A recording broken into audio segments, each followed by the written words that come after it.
What up YouTube, this is Frisky Dingo getting back with you guys with another reaction/review video. Always make sure you like, subscribe, and leave a comment on this video because we are on a grind. That being said, today I just want to react to unfortunate Gran Turismo 7 being updated on PlayStation 5, and basically Sony pushing this, not wanting to hold their developers accountable, but also trying to push microtransactions instead of fixing the issue.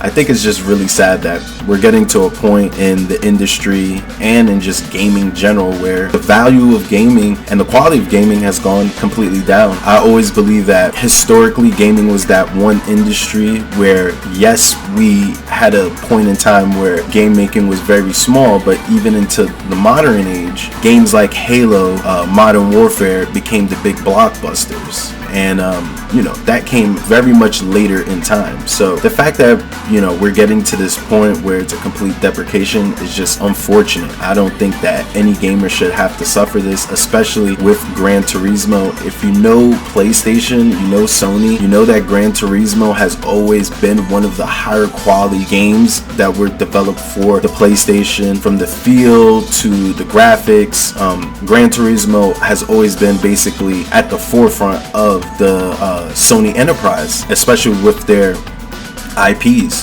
That being said, things like Crash Bandicoot, Spyro, Siphon Filter, etc., these games were notable and became mascots of PlayStation as we know, but Gran Turismo kept that legacy alive every single generation.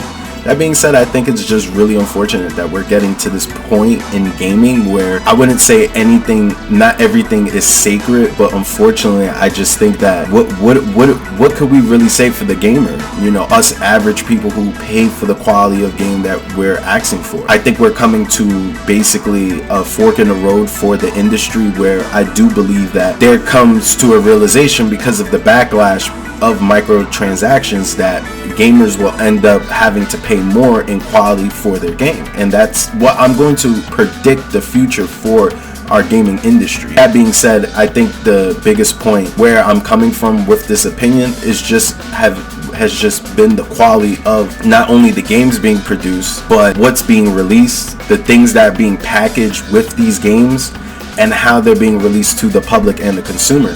And that's ideally where I get my opinion. Pre-orders, content for pre-orders has been down since 2008.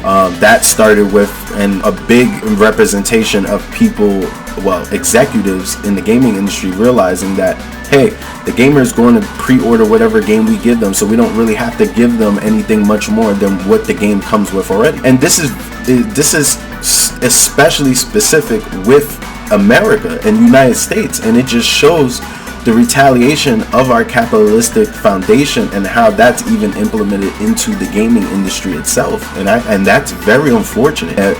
You know, even though we are a capitalistic country and there's so many benefits to it, that us as a gamers, as game players, as game developers, coders, whatever you be, are suffering completely with the current industry. And I think one of the biggest points to that definitely comes from, number one, the games that are being released, multi-million-dollar budgets, and then even if we go on from there, I think another big factor that comes into the gaming industry is not only the pre-orders, but also the jobs that take place within the industry. And that's always been one of the big factors with the gaming industry. Even when I was younger, I experienced, you know, getting a lot of mail and information through Game Informer about what was going on with game developers and how they were being treated in the industry. So I think it's something that needs to be fixed. Like, we're getting to a point where games are completely being deprecated for nothing. I don't understand why a game such as big as Gran Turismo is having the issue it's having, you know, especially on the newest